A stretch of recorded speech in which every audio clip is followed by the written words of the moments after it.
मैं ना तो तुम्हारी महंगी भेंट से प्रसन्न होता हूँ, ना दिखावटी दान दयालुता से। अगर मेरे मन को हरना है तो मुझे प्रेम से पुकारो, मैं हाजिर हो जाऊंगा।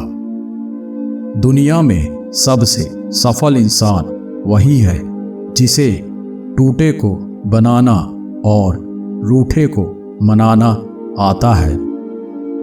जिस तरह पतझड़ के बिना पेड़ पर नए पत्ते नहीं आते, ठीक उसी तरह कठिनाई और संघर्ष के बिना अच्छे दिन भी नहीं आते। ये सोचकर कभी किसी काम की शुरुआत मत करो कि इसका तुमको कोई फल मिलेगा। बिना किसी लालसा के कर्म करो। जो मनुष्य किसी अच्छे काम में लगा हुआ होता है, आने वाले समय में उसका अंत कभी बुरा नहीं होता है। कर्म का फल व्यक्ति को उसी तरह ढूंढ लेता है जैसे कोई बछड़ा सैकड़ों गायों के बीच अपनी मां को ढूंढ लेता है। सुख दुख, लाभ हानि और जीत हार की चिंता ना करके मनुष्य को अपनी शक्ति के अनुसार कर्तव्य कर्म करना चाहिए। ऐसे भाव से कर्म करने पर मनुष्य को पाप नहीं लगता। जो हुआ वह अच्छा हुआ, जो हो रहा है वह अच्छा हो रहा है, जो होगा वह भी अच्छा ही होगा। तुम भूत का पश्चाताप ना करो, भविष्य की चिंता ना करो, वर्तमान चल रहा है। सभी प्राणी जन्म से पहले अप्रकट थे और मृत्यु के बाद फिर अप्रकट हो जाएंगे, लेकिन जन्म और मृत्यु के बीच प्रकट दिखते हैं। फिर इसमें सोचने की क्या बात है?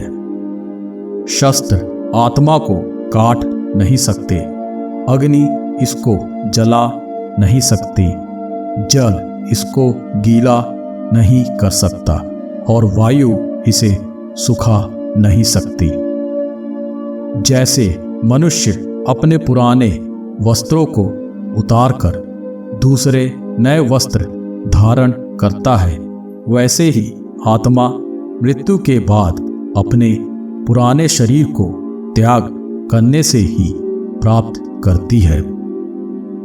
आत्मा अमर है। जो लोग इस आत्मा को मारने वाला या मरने वाला मानते हैं, वे दोनों ही नासमझ हैं। आत्मा ना किसी को मारती है और ना ही किसी के द्वारा मारी जा सकती है। इंसान गलत कार्य करते समय दाएं बाएं आगे पीछे चारों तरफ देखता है, बस ऊपर देखना भूल जाता है। मनुष्य अपनी 3 प्रमुख कृतियों द्वारा नरक के द्वार पर पहुंचता है। वे तीनों कृतियां काम, क्रोध और लोभ हैं। किसी का सरल स्वभाव उसकी कमजोरी नहीं होती, बल्कि उसके माता पिता के द्वारा दिए हुए संस्कार होते हैं। अपने जीवन की तुलना किसी के साथ नहीं करनी चाहिए। सूर्य और चंद्रमा के बीच कोई तुलना नहीं है। जब जिसका वक्त आता है वह चमकता है। किसी बेकसूर को बचाने के लिए बोला गया झूठ उसकी जिंदगी को नुकसान पहुंचाने वाले बनावटी सच से लाख गुना अच्छा है।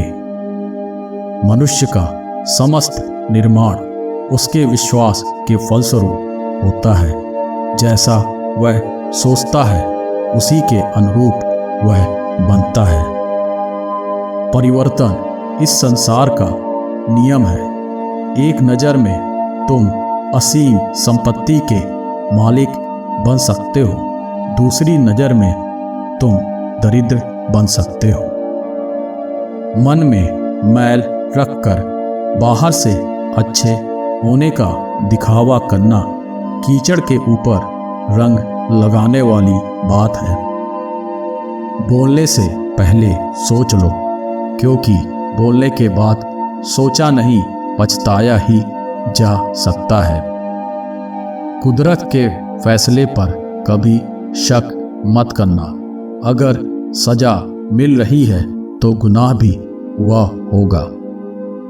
मोहग्रस्त होकर अपने कर्तव्य के रास्ते से हट जाना मूर्खता है, क्योंकि इससे ना तो तुम्हें स्वर्ग की प्राप्ति होगी और ना ही तुम्हारी कीर्ति बढ़ेगी। अगर आप अपना लक्ष्य पाने में नाकामयाब होते हो तो अपनी रणनीति बदलो, लक्ष्य नहीं। मन बड़ा चंचल है, इसीलिए अपने मन को स्थिर रखो, उसको कभी व्यथित मत होने दो। बुरे विचार मन को दुखी और परेशान कर सकते हैं, लेकिन जब आप कृष्ण में विश्वास करते हैं तो कृष्ण स्वयं आपकी सब परेशानियां दूर करने आते हैं। जब तुम शुरुआत करोगे तो स्वाभाविक रूप से तुमको असफलता मिल सकती है। कई बार तुमको गिरना भी पड़ सकता है, लेकिन इसका मतलब यह नहीं होना चाहिए कि तुम उस काम को करना छोड़ दो। एक समय आएगा जब तुम परिपूर्ण हो जाओगे और तुम्हारे सभी काम सफल हो जाएंगे। इस काम में मैं हमेशा तुम्हारे साथ खड़ा रहूंगा। मैं तुम्हारे हर छोटे बड़े कर्म में साथ दूंगा। तुम्हारा जो दिल करे उसको करो, लेकिन नम्रता और सरलता के साथ करना, अहंकार के साथ नहीं। एक उपहार तब शुद्ध होता है जब उसको सच्चे दिल से सही व्यक्ति को सही समय पर दिया जाता है और बदले में कोई दूसरी उम्मीद नहीं करते हैं। कड़े संघर्ष के बाद प्राप्त होने वाला सुख, जिसने आपके दुखों का अंत किया है, ऐसे संघर्ष का पहला कदम आपको कड़वे जहर के समान लगता है और अंत में आपको अमृत की प्राप्ति होती है। इस तरह का सुख केवल मन की शांति से प्राप्त हो सकता है। जो मनुष्य अपनी आत्मा की बात सुन सकता है वह मुझसे बात कर सकता है और देख भी सकता है। वह मनुष्य जिसने घृणा को त्याग दिया, जो सभी प्राणियों के साथ समान व्यवहार करता है, जो सुख दुख और दर्द पीड़ा से अप्रभावित है, जिसके अंदर करुणा भरी हुई है और मन शांत है, उसने सही मायने में मुझे प्राप्त कर लिया है। यही वह मनुष्य है जिसको मैं सबसे अधिक पसंद करता हूँ। इस विशाल संसार में तुमको केवल कर्म करने की छूट है। इसके अतिरिक्त फल की इच्छा और स्वार्थ सब निरर्थक है। जो आदमी मुझे हर चीज में देखता है और मेरे होने के एहसास को अनुभव करता है, वह मेरा सच्चा भक्त है। ऐसे भक्तों से मुझे प्रेम है। जो व्यक्ति अहंकार से मोहित होकर अपने कर्मों को अंजाम देता है, मैं उसके खिलाफ खड़ा होता हूँ। दूसरों के सुख दुख पर कोई यदि इस प्रकार प्रतिक्रिया देता है जैसे वे उसके अपने हैं, तो उस व्यक्ति को सच्चा आध्यात्मिक मान सकते हैं। दुनिया का सबसे बड़ा पापी अगर समर्पण के साथ मेरी सच्ची उपासना करे तो मैं उसको भी शुद्ध कर देता हूँ। अपने भूत की घटनाओं पर चिंतित होना व्यर्थ है। तुम ना तो अपने भूत को बदल सकते हो, ना अपने भविष्य की कल्पना कर सकते हो। तुम केवल चिंतित हो सकते हो, जो पूरी तरह से अर्थहीन है। संसार में जीवित रहने के लिए कर्म करते रहना चाहिए। अपने कर्तव्यों से दूर रहकर कर्म से बचने की कोशिश नहीं करनी चाहिए। जो सुना है उस पर विश्वास मत करो।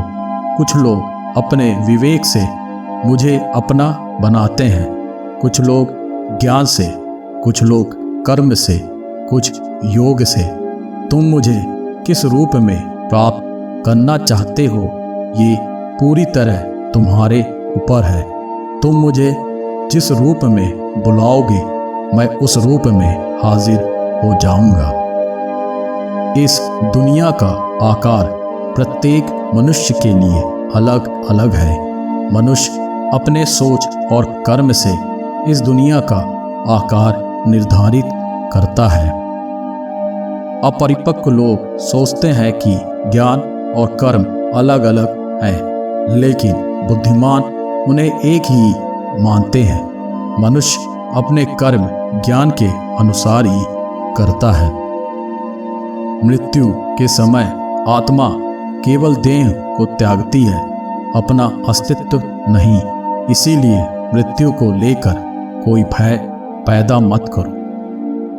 केवल कर्म करना ही मनुष्य के वश में है, कर्मफल नहीं। इसीलिए तुम कर्मफल की आसक्ति में न फंसो तथा कर्म का त्याग भी न करो। खाली हाथ आए और खाली हाथ वापस चले। जो आज तुम्हारा है, कल और किसी का या परसों किसी और का होगा। तुम इसे अपना समझकर मग्न हो रहे हो।